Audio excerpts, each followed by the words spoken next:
had a chance to drop back, decided to stay and pick Cody Simon there. Ohio State captain, Block O award, impressive kid. Called the defense for them, and we're excited to add him. He's dragged down immediately by Cody Simon. Falling up and down he goes. Cody Simon. His tape improved throughout the year. He had a really strong playoffs, and he certainly has command of the team. And so when you have a command of an elite defense like that, that says something about your character, your knowledge, because they're not just going to look to anybody. Those guys are all high-level players that turn to this guy to give them direction, so that's a big factor in it.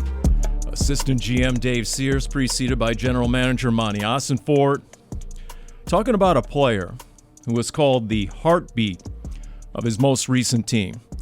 Considering that head coach was Ryan Day and that team was the national champion Ohio State Buckeyes, that's a pretty big deal. And it's a pleasure to have Cody Simon here on the Big Red Rage, presented by Santan Ford and Gilbert.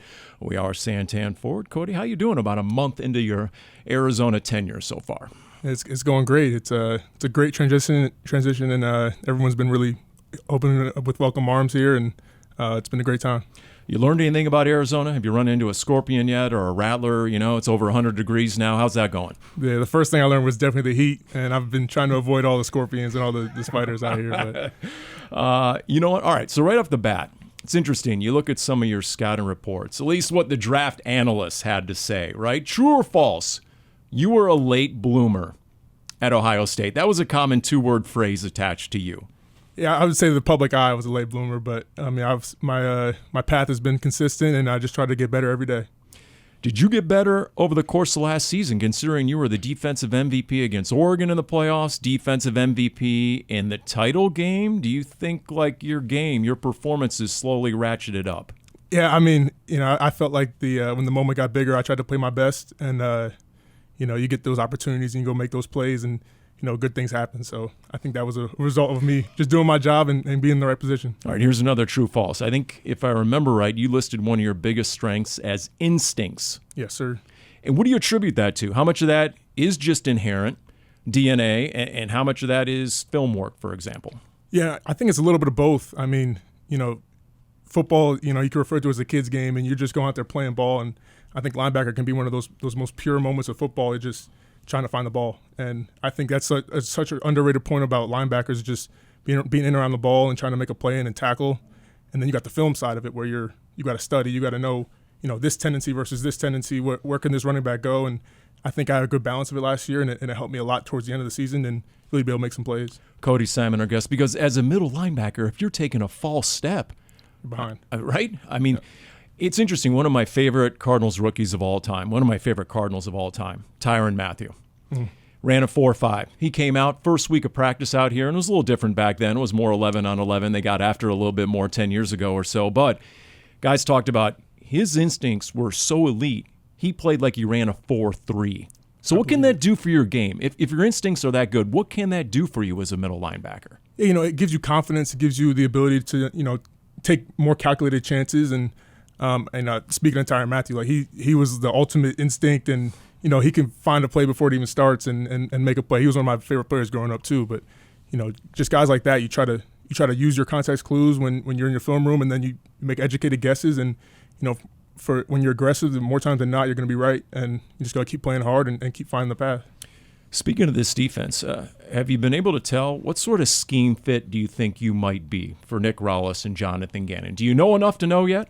I mean, right now we're just all learning all the plays right now. It's not, you're going to fit here, you're going to fit there. Like it's really just trying to learn the entire scheme of everything and the big picture. And then I think once you get to the season, you start like whittling down to your little position. What are you thinking going to play? And but right now I'm just trying to get the big picture. What was your initial reaction when you were first introduced to the playbook? Yeah, I mean, it's a lot, but once you start to compartmentalize things and you put things in categories, it starts to simple out a little bit more. And we're still in the process of that right now, so not trying to take too much at a time, but little by little each day, trying to get better. Cody Simon, a lot has been made about wearing the green dot. Who's it going to be this year? Could it be a rookie? Yeah, man, that's not for my answer right now. That's all Coach Rallis and Coach Gannon, whatever they think. And we have a really strong room right now, and there's a lot of good players, a lot of vets. So I'm just trying to do my job right now and just keep pushing the team. What sort of challenge do you view that? Tell us, did you wore the green dot at Ohio State? Because it hasn't been in existence in the college game a long time, has it? Yeah, no. Last year was the first year, but me and my partner, Sonny, we would switch on and off each during the game sometimes, and like it's a weird process because you got to take a helmet off and give it to the EQ and get a new helmet. So we would switch off constantly throughout the game, but we did it every day in practice. So it wasn't a super like foreign thing for me once we started getting into the season. But yeah, it's a great investment for college football. And what else is involved with that? All right, obviously you're getting the play call from the sideline, but then you're the quarterback of the defense as well, right? Yeah. For all of us who have not played middle linebacker, and that's 99.9% of the world, take it from there. What's that like on a play-by-play, pre-snap, post-snap, everything that's involved with calling a defense? Yeah, so when you get that call, I mean, you're given the base call, whatever, but there's no more radio for checks and for adjustments and for everything else. So, you have to be able to that's what practice time is for. It's what film room is for. So you want everyone on the defense on the same page. And so whether you're making an adjustment or a check, like you want everyone to know as soon as you're making that check. So we're all precise. And, sometimes it gets complicated when it's a loud stadium or it's a, national championship game. Sometimes a little communication gets a little bit hectic. But, for the most part, we're all on the same page and we're making all the same checks. If there's one game people can go back and watch your film from your college career, especially last season all the way to the national title, which game are you most proud of?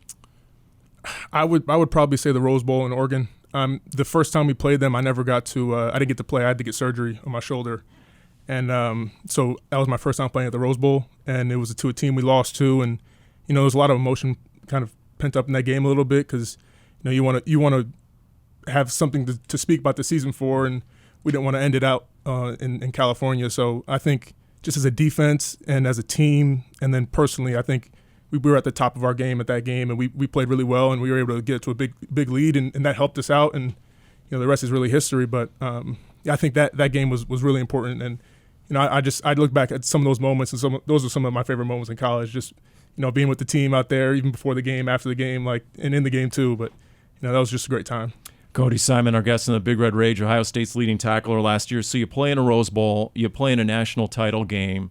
So when the Cardinals go on the road Monday night at Dallas, how bright are those lights going to be? Or maybe not so much because you've been there, done that on the big stage. They'll always still be bright for sure. I mean, that's a huge organization right there. But I've got some familiarity in that stadium a little bit. So it'll be a great experience. I'm really looking forward to each and every game, really. But those big games, those primetime matchups was always great to be around. I asked Walter Nolan, I said, okay, which quarterback do you want to sack?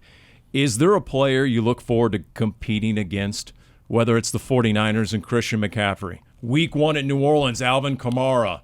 I mean, are there guys on the schedule like, man, I can't wait to match up with that guy? I couldn't really give you a firm answer right now. I'm still just trying to make sure I'm doing all my stuff correct, and then we'll get to that when the training camp and the season gets underway. But really right now it's anybody. I'm just ready to go and play my best. How about inside linebackers you've studied over the years? You mentioned you were familiar with Mack Wilson Sr.'s game. Yeah. You just mentioned Tyrann Mathieu. I mean, for example, Fred Warner the other day became the highest paid off-the-ball linebacker in the NFL. Have you studied other NFL linebackers over the years? Yeah, and we did a great job, I think, at Ohio State where we would watch a lot of NFL tape just to understand concepts and understand, even just turnovers and the points of emphasis about a football game. And, we would watch guys like DeMario Davis and like Matt Milano, but some really good linebackers, some of the people at the top of their game. And you want to see what they do because if you can mirror that stuff, you can be one of those guys. And,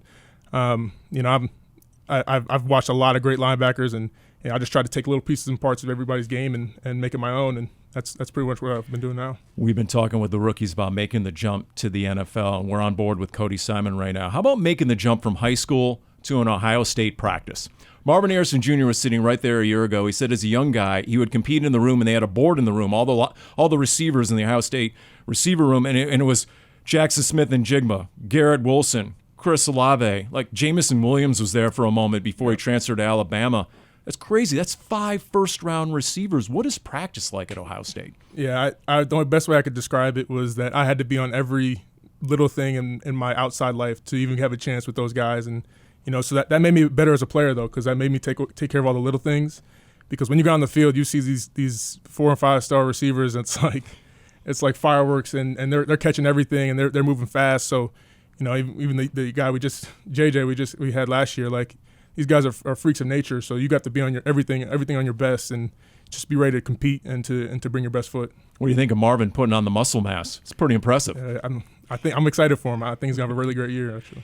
When you came out of high school, what was that like? And it was interesting because, both your parents played. Your mom was in track at Michigan. I remember Christian McCaffrey saying he learned how to run from his mother, who was a soccer star. How pivotal was mom in your athletic career? Yeah, no, she was super important. And I mean, my mom didn't teach me how to run, but we would always race each other, and I would always you never want to lose. So that's good.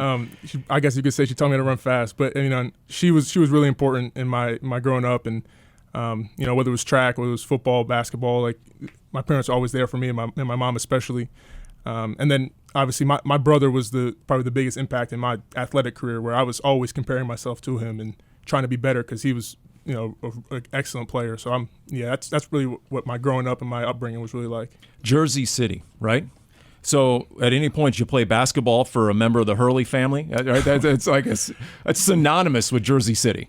Yeah, we admire the passion. I never got to play with any of the Hurleys, for any of them. Yeah. But that was always one of those things you watch from afar and you can get to admire, but never actually do it. So look, a lot of players come out of there with an edge. Are you a trash talker?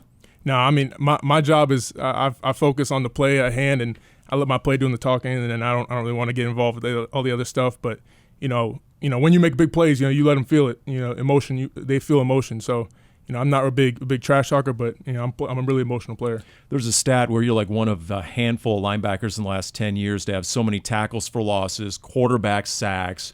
What is it about your game and your ability to get into the backfield? Is that something you pride yourself on? Yeah, 100%. I mean, and that also goes into instincts. Finding little nooks and crannies to kind of find a way to get to the quarterback, or even just affect the game. And I think that also goes with coaching. I think I had great coaching when I was at Ohio State, and just being able to affect the quarterback, it affects the game so much more than, we thought in the past. And so now, instead of making the big hit, you're getting the sack fumble, or you're getting something else. So I think it's just a combination of all that, instincts and, coaching and learning the game better and getting a better idea and being more comfortable of the game. How much of a chess match is it between a middle linebacker and a quarterback?